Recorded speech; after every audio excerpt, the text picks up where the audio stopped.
शांति। आज की अव्यक्त मुरली 22 जून 1977।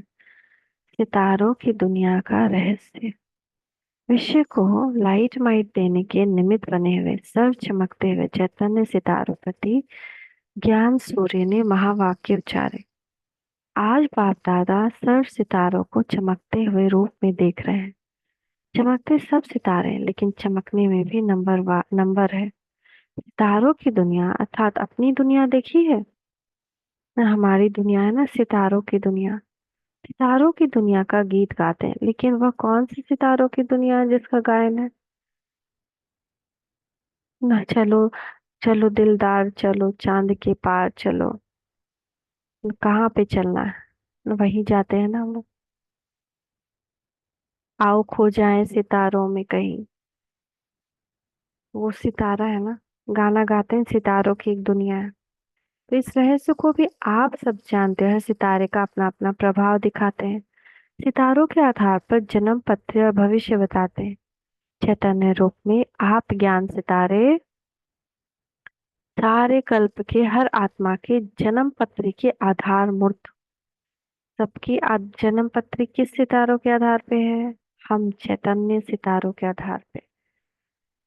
हमारे ऊपर ही सबकी जन्म पत्री आधारित है। अगर हमने अपनी जन्म पत्री सुधार ली तो सबकी जन्म पत्री सुधर जाएगी। क्योंकि हम ज्ञान सितारे हैं, सफलता के सितारे हैं, लक्की सितारे हैं। तो ज्ञान सितारों के श्रेष्ठ जन्म और वर्तमान जन्म के आधार पर प्रारब्ध के जन्म अर्थात पूज्य पद के जन्म और पूज्य के आधार पर पुजारी के जन्म, ऐसे 84 जन्म की कहानी के आधार पर अन्य धर्मात्माओं के जन्म की पत्रिका आधार है। हम तो एक वर्तमान ब्राह्मण जन्म हमारा है ना, हम सितारों का। फिर उसके बाद पूज्य पद का जन्म, देवी देवता। उसके आधार पर हमारा पुजारी स्वरूप का जन्म। तो हम पूज्य बने तभी तो हमारे पुजारी बनते हैं। तो ऐसे 84 जन्म कहानी का आधार, हमारी जन्म पत्री का आधार हम आत्मा है। सबकी जन्म, तो आपकी जन्म पत्री में उन्हों की जन्म पत्री नोंदी हुई है। आप हीरो हीरोइन पार्टधारी के आधार पर सारा ड्रामा नोंदा हुआ है। आप आत्माओं का पुजारीपन आरंभ होना और अन्य धर्म आत्माओं का की स्थापना होना। हाँ, जब हम पुजारी बन जाते हैं तब अन्य धर्म आत्माओं द्वारा धर्म की स्थापना होती है तभी। तो आधार कौन हुए? हम। तो आप पूर्वज आत्माओं के आधार पर ये छोटी छोटी बिरादियां निकलती है, इसलिए यादगार रूप में भी हद के सितारों के आधार पर भविष्य दर्शा बनते हैं ना। भविष्य दर्शा ज्योतिषी बनते हैं ना, किस सितारों के आधार पर? हद के सितारों के आधार पर, लेकिन वो हमारा ही यादगार है। तो देखिए, दुनिया के सारे ज्योतिष का आधार भी हम ही हैं। कितनी बड़ी बात है। क्योंकि इस समय आप त्रिकालदर्शी बनते हैं। आप चैतन्य सितारे त्रिकालदर्शी हो। कितनी बड़ी बात है ना। त्रिकालदर्शी है ना, हर कर्म हर घटना के पीछे अगर हम उसकी गहराई में जाएं तो हमको सब पता है। आदि क्या है, अंत क्या है, मध्य क्या है। जो हो रहा है उसके पीछे का राज क्यों हो रहा है, इसका रीजन पता है। अगर आज हमको मान मिल रहा है तो उसका भी कारण मेरा पहले का कर्म या अभी प्रेजेंट का गुड कर्म है। और अगर अपमान मिल रहा है तो उसका भी कारण मेरा प्रेजेंट का या पास्ट का ही कर्म है। तो त्रिकालदर्शी हो गए ना, कि अभी जो हम कर्म कर रहे हैं अच्छा, तो उससे मेरा फ्यूचर अच्छा होगा, आने वाला टाइम अच्छा हो। तो त्रिकालदर्शी बन गए ना, पास्ट प्रेजेंट फ्यूचर को जानते हैं। तो हर आत्मा को भविष्य बनाने के निमित्त बने हुए हो। हर आत्मा का भविष्य हमारे ऊपर डिपेंड करता है। चाहे मुक्ति दो, चाहे जीवन मुक्ति दो, लेकिन जीवन मुक्ति के गेट खोलने के निमित्त ज्ञान सूर्य बाप के साथ साथ ज्ञान सितारे निमित्त बनते हैं। तो हमारे द्वारा ही बाप जीवन मुक्ति मुक्ति का गेट खुलवाते हैं। यानी हमारे द्वारा ही विनाश का नगाड़ा बजेगा, आत्मा परम धाम स्टार्ट होना जाना स्टार्ट हो जाएंगे, मुक्ति मिलना शुरू हो जाएगा। आधार हम हैं, हम संपूर्ण बनेंगे तभी। इसलिए आपकी जड़ यादगार सितारे भी भविष्य दर्शा बने हुए हैं, अर्थात भविष्य दिखाने के निमित्त बने हुए हैं। इसलिए हमारी ही यादगार ये चांद सूर्य ये ग्रह नक्षत्र, ये हमारी ही यादगार है, जिससे ज्योतिषी आज भविष्य का पर्चा निकालते हैं अपना, वो क्या बही खाता निकालते हैं। तो अभी जड़ यादगार हद के सितारे को देखते अपना सितारा स्वरूप स्मृति में रहता है। सितारे भी अलग अलग स्पीड दिखाते हैं, है ना। हर सितारे का अलग अलग स्पीड है। चक्र लगाने की स्पीड, कोई की तेज गति दिखाते हैं, कोई की धीमी गति दिखाते हैं। कोई सितारे संगठित रूप से हैं, कोई सितारे एक दो से कुछ दूरी पर दिखाई देते हैं, कोई कई बार जगह बदली कर देते हैं, और कोई पुच्छन तारे होते हैं। इस सब प्रकार की चैतन्य सितारों की स्थिति, पुरुषार्थ की स्पीड, अचल और हलचल का रूप, संगठित रूप से सेवाधारी व सर्वस्नेही व सहयोगी का स्वरूप, श्रेष्ठ गुण और कर्तव्यों का स्वरूप यादगार रूप में दिखाया। तो जगह बदली कर देते हो, यानी कभी बाबा को याद करते हो, कभी दुनिया में चले जाते हो माया के। और कोई पुच्छल तारे होते हैं, यानी बहुत पीछे रहते होंगे। कोई संगठित रूप से तारे होते होंगे, तो संगठन का बल, जो संगठन में कार्य करते हैं। कोई अलग अलग है, यानी कभी वो सेंटर नहीं गए, अलग अलग रहे, तो उनका वो यादगार है। एकदम अगर अलग किनारा करके रहे या कुछ दूरी पर रहे, शायद ऐसे कुछ होगा। तो सितारों का चंद्रमा के साथ संबंध दिखाया है। कोई चंद्रमा के समीप है तो कोई दूर है। अब चंद्रमा कौन है? ज्ञान चंद्रमा, ब्रह्मा बाबा। तो ज्ञान सूर्य की संतान होते हैं ये भी। चंद्रमा के साथ का चित्र क्यों बना हुआ है, इसका भी रहस्य। चंद्रमा अर्थात बड़ी माँ ब्रह्मा को कहा जाता है। ज्ञान सूर्य से सर्व शक्तियों की नॉलेज की लाइट जरूर लेते हैं। सारे सारे चंद्रमा हो या सितारे हो, किसकी रोशनी से चमकते हैं? सूर्य की रोशनी से। तो हम सब ज्ञान सितारे हो या ज्ञान चंद्रमा हो, किसके से किससे शक्ति ले रहे हैं? ज्ञान सूर्य से। तो लेकिन ड्रामा के अंदर तो ये बाबा का बनाया हुआ ड्रामा है ना, अनादि चल रहा है, लेकिन बनाया तो भगवान ने। तो कितना सुंदर सामंजस्य बनाया।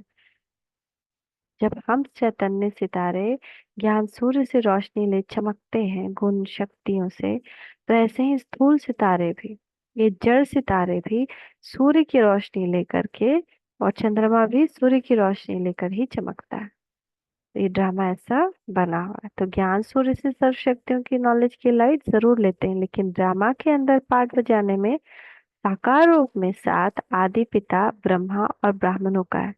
ज्ञान सूर्य इस चक्र से न्यारा रहता है, इसीलिए अनेक जन्मों का भिन्न नाम रूप में साथ चंद्रमा और ज्ञान सितारों का रहता है। इसी कारण यादगार चित्र में भी चंद्रमा और सितारों का संबंध है। अपने आप से पूछो कि मैं कौन सा सितारा हूँ। संगठित रूप में सर्व के स्नेह सदा सहयोगी बनने की स्थिति रहती है ना। अगर हम संगठन में हैं, तब वह संगठन में स्वभाव संस्कार स्थिति बदल लेता है तथा स्थान बदल लेते हैं।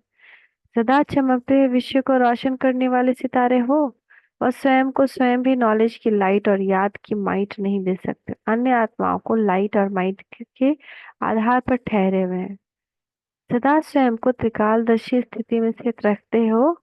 ऐसे अपने आप को चेक करो। सुनाया था ना कि तीन प्रकार के सितारे हैं। एक है सदा लकी सितारे, दूसरे हैं सदा सफलता के सितारे, और तीसरे हैं उम्मीदवार के सितारे। तो अपने से पूछो, मैं तीनों में से कौन हूँ? सफलता का लकी सितारा हूँ या सफलता का सितारा हूँ? लकी सितारा जो बाप के बहुत क्लोज रहते हैं, सफलता जो सेवा कर सफलता प्राप्त करते हैं, और तीसरा उम्मीदवार के सितारे, बन जाएंगे बनेंगे। तो अपने आप को जानते हो ना, मैं कौन हूँ? पहले हल कर लिए ना। स्वयं ही स्वयं की जज करो, समझा? अच्छा, आज मुरली चलाने नहीं आए, मिलने आए। यह मिलन ही कल्प कल्प की नूंद है। इस मिलन की यादगार जगह जगह पर अनेक रूपों से मेला बनाते हैं। तो पार्टियों से बाबा कह रहे, सदा स्वयं को हर कर्म करते हुए तन से भी धन से भी प्रवृत्ति से भी ट्रस्टी समझकर चलते हो। ट्रस्टी की विशेषता क्या होती है? एक शब्द में कहें, ट्रस्टी अर्थात नष्टो मोहा। ट्रस्टी का किसी में मोह नहीं होता। क्योंकि मेरापन नहीं है, मेरे में मोह जाता है। जो भी प्रवृत्ति के अर्थ साधन मिले, वह सेवा के अर्थ संबंध होता, उसमें मेरापन नहीं। लेकिन बाप दादा का दिया हुआ मानस समझकर सेवा करेंगे और साधनों को कार्य में लगाएंगे, तो सहज ही ट्रस्टी बन जाएंगे। ट्रस्टी अर्थात मैंपन समाप्त, बाबा बाबा ही मुख से निकले, ऐसी स्थिति है या जिन साधनों को कार्य में लगाते हैं उसमें मेरापन का भान है। मेरापन है तो देह भान आता है। अगर तन के भी ट्रस्टी है तो देह का भान हो नहीं सकता। जब से जन्म हुआ तो पहला वादा क्या है? जो मेरा सो बाप का, मर्जीवा हो गया ना। फिर मेरापन कहाँ से आया? दी हुई चीज कभी वापस नहीं ली जाती। तो सदा देही अभिमानी बनने का अर्थात नष्टो मोह बनने का सहज साधन क्या हुआ? रस्ती हूँ। सहज साधन क्या हुआ, कहाँ गया?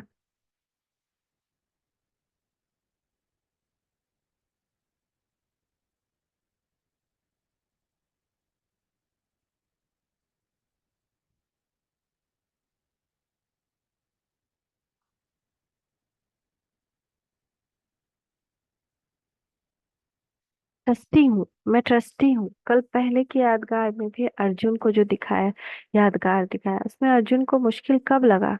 जब मेरा आया, मेरा खत्म तो नष्टो मोह, अर्थात स्मृति स्वरूप हो गया। मेरा पति, मेरी पत्नी, मेरा घर, मेरे बच्चे, मेरी दुकान, मेरा दफ्तर, ये मेरा मेरी सहज को मुश्किल कर देता है। सहज मार्ग का साधन है नष्टो मोह अर्थात ट्रस्टी। इस स्मृति से स्वयं और सर्व को सहज योगी बनाओ। सहज योगी तभी बनेंगे हम ट्रस्टी बन जाए। ऐसे लटके हुए रहेंगे कैसे? घर को छोड़कर जाए, कैसे बाहर निकले? समझा?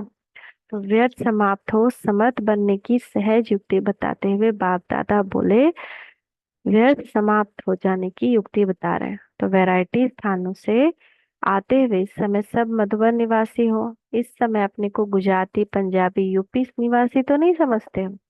सदैव अपने आप को परम धाम निवासी व पाठ बजाने वाले मधुबन निवासी समझो। मधुबन निवासी समझने से हमेशा व खुशी रहती। मधुबन में कितनी भी तकलीफ हो फिर भी यहाँ रहना पसंद करते हो। घर में भल डंलप के गद्दे हो फिर भी यहाँ अच्छा लगता है। क्योंकि मधुबन निवासी बनने से ऑटोमेटिकली सहज और निरंतर योगी बन जाते हैं। मधुबन की महिमा भी है। मधुबन और मधुबन की मुरली मशहूर है, इसीलिए मधुबन में आना सब पसंद करते हैं। तो सदैव अपने को मधुबन निवासी समझकर चलना तो सहज योग की स्थिति रही। मधुबन याद आने से स्थिति सदा खुश हो जाएगी। मधुबन याद आया तो व्यर्थ संकल्प समाप्त हो समर्थ संकल्प का अनुभव याद आने से समर्थ हो जाएंगे। घर नहीं जाते हो, सेवा स्थान पर जाते हो।